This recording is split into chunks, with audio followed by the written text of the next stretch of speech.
I worked 3 jobs to save for a down payment. My brother asked to hold the money in his account to keep it safe. 1 week later, he posted a new motorcycle and said, "Don't worry. I'll pay you back once I go viral."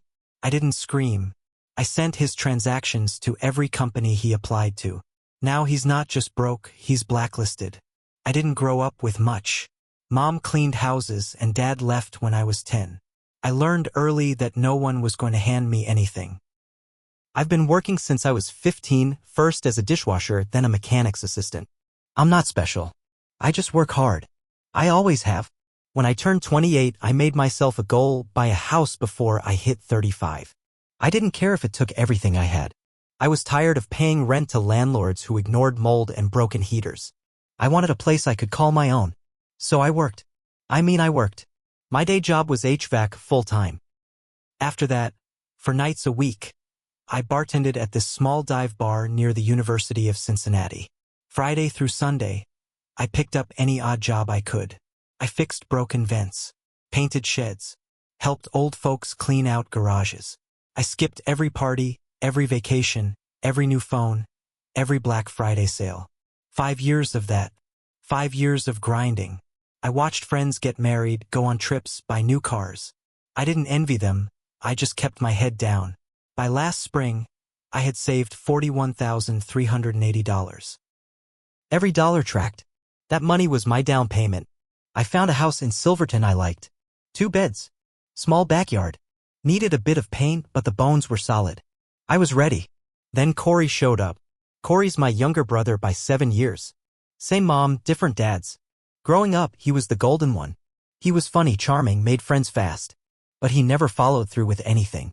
He'd start YouTube channels, TikToks, clothing brands. All of them fizzled out after a few weeks. Mom used to say he just hasn't found his path yet. But I knew the truth: he didn't like work. He liked attention. He came over one night while I was meal prepping my lunches for the week, rice and chicken, as usual.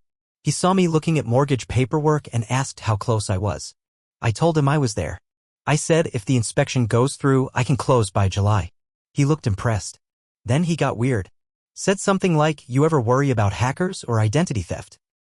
Like, what if someone wiped your account before closing?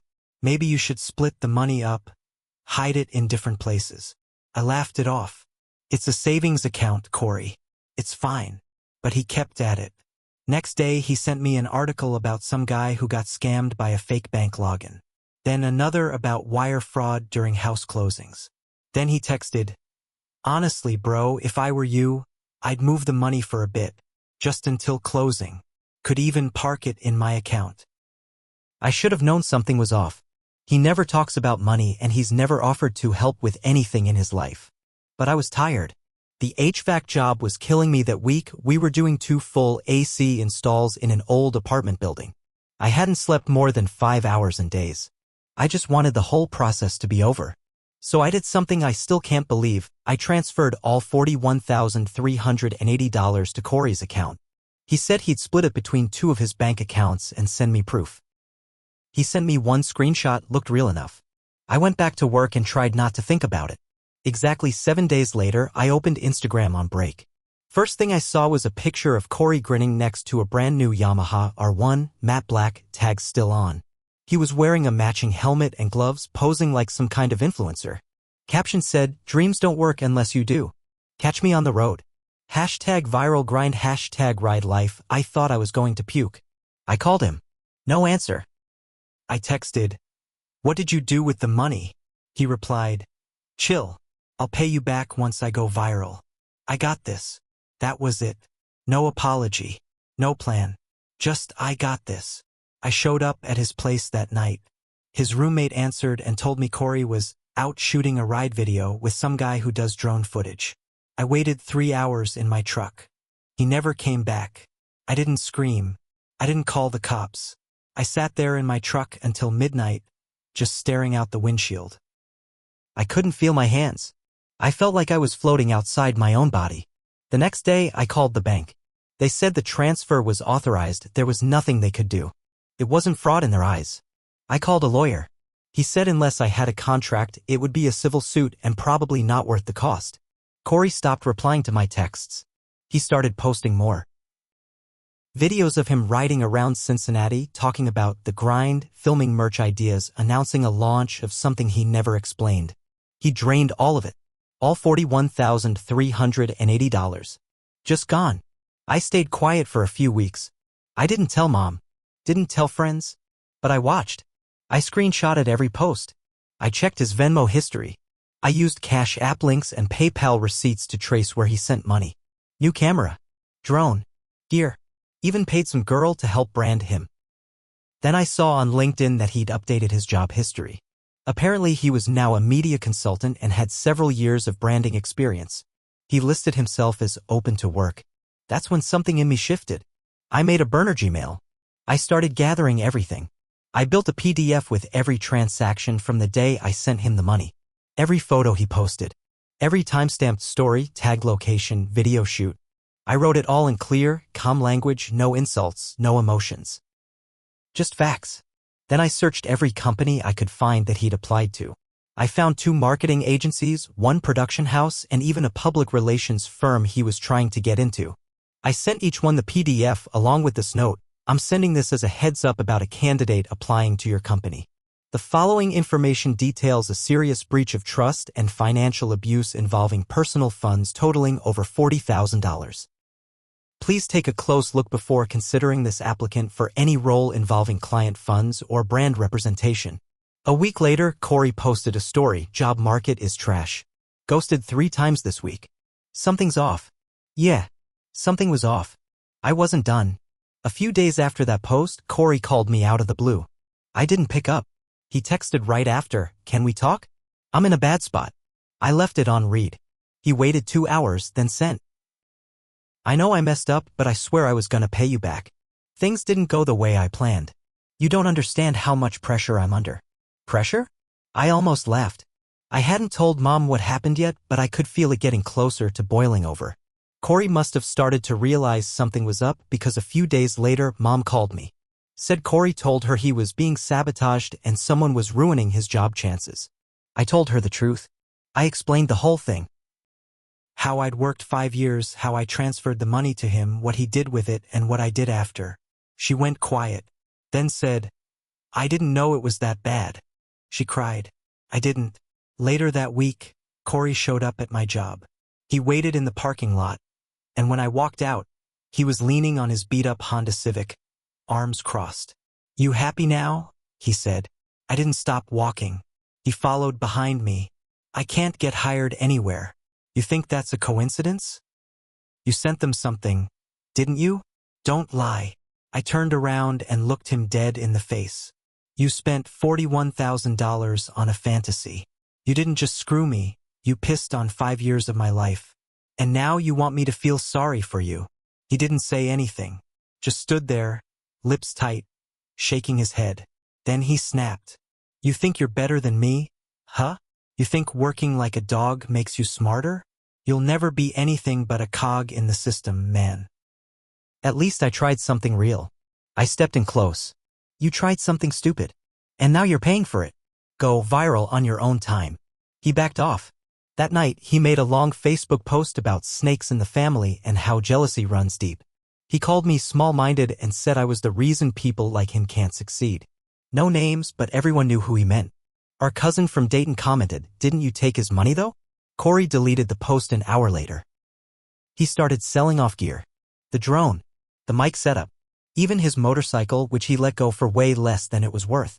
I think he got maybe $8,000 total. He texted me again, said he wanted to start making things right. I told him to put it in writing. He sent over some messy Word doc, no signature, no dates. Just said he intended to repay me. It was garbage. So I ghosted him.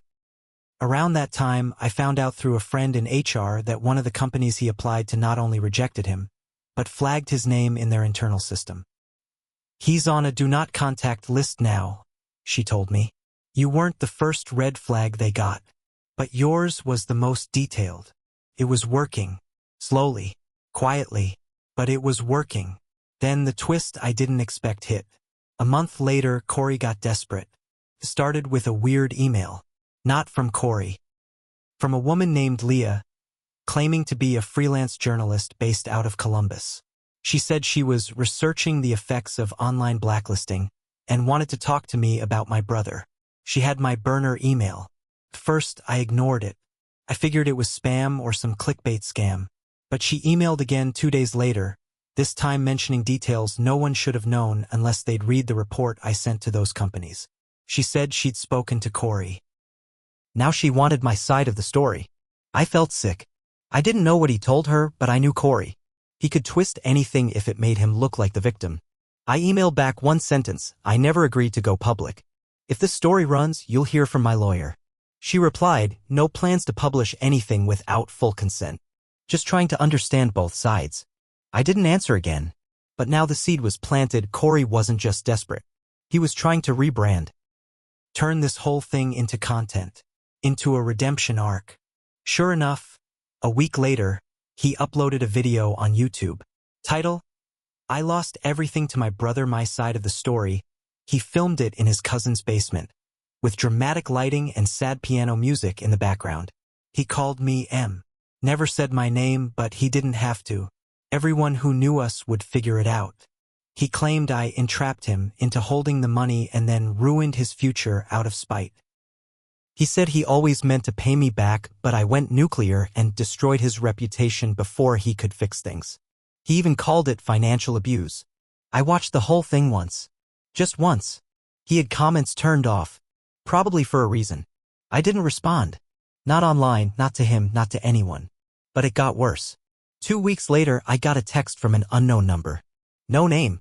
Just, you stole his future. Hope your little house is worth it. Then a voicemail. Heavy breathing. Then, you should watch your back. Family doesn't forget. I reported it. Police couldn't do much without a name. But I knew it was one of Corey's new fans. Maybe a friend. Maybe him using a burner. Either way, he wasn't just trying to save face, he was trying to turn me into the villain. But here's the thing, I did buy that house. The inspection passed, the deal closed, and I moved in that July. 2 beds, 1 bath, small garage, old hardwood floors. It wasn't flashy, but it was mine. Corey never got clean. Never apologized the right way. Never offered real money. But he did start begging again. 2 months after I moved into the house, Corey showed up again. This time, he was standing on my front porch at 7:15 in the morning. No warning. No call. Just standing there. Hoodie up, arms crossed, with the same worn-out sneakers he always wore when he was broke. I opened the door. He looked thinner. Eyes sunken. Hair a mess. He didn't say hello. He just said, "You happy now?" I didn't answer. He went on. "I lost everything, man. I'm blacklisted from half the companies in the city. No one will touch me. Even when I lie on my apps, it doesn't work. One of them told me straight up someone sent them a fraud packet. Was that you?" I stared at him and said, "You mean the proof that you stole from your own brother?" "Yeah, that was me." He laughed, but it wasn't real. "You ruined me, dude. I'm done. I've been crashing on couches, taking warehouse jobs, driving Instacart just to eat. And you're here, with your perfect house, your big win. And I'm nothing now."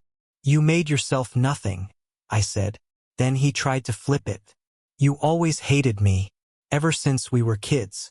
You think just because you work yourself to death, you're better than everyone else." I cut him off. "I didn't hate you, Corey. I trusted you. And you didn't just burn the bridge. You pissed gasoline on it and lit a match." He looked around at my front yard, the fresh grass I'd planted, the small welcome mat by the door. Then he said it. "I should have taken more. If I knew you'd destroy my life like this, I would have taken it all and disappeared. That was it." I stepped back inside, grabbed a printout I'd kept tucked in a folder under my coffee table. I handed it to him. A full breakdown of the money he'd spent. The $11,000 motorcycle. The drone. The camera rig. The fake merch site. Even the girl he paid to run his failed brand. At the bottom, I'd added a new line. Remaining balance owed, $41,380, plus interest. He stared at it. "I don't have anything left," he said. I smiled, but it wasn't kind. "Then maybe you should get a real job. You've still got your name. Unless you'd like me to take that too." He flinched. That was the last time I saw him in person. A month later, I sent a letter to a collections agency. explained what happened, included all documentation, and requested they open a file on Corey with a debt claim attached. Not because I expected to see the money, but because I wanted him to carry that weight. It worked. They flagged him, put it on his credit report, tanked his score. Now every loan he tries to open, every apartment he applies to, every credit card he touches, it follows him. But I didn't stop there. I sent a tip to the IRS. Filed an anonymous report listing all the gifts, purchases, and income he flaunted on social media that year. Unclaimed gifts over the taxable threshold. Sponsorships he never disclosed. Donations he took during his fake comeback live streams. Last I heard, he got audited. I didn't celebrate. Not really. There's no joy in watching someone self-destruct. But I slept better. That winter, I finally took a vacation. Just a weekend in Nashville. Nothing fancy. Just me and a full tank of gas. I sat on a patio, drank a beer, and stared at the streetlights without wondering how many shifts I'd need to pick up the next day. I thought about Corey once. Just once. And then I let it go. Because he'll be running from the truth for the rest of his life. But me, I'm finally home.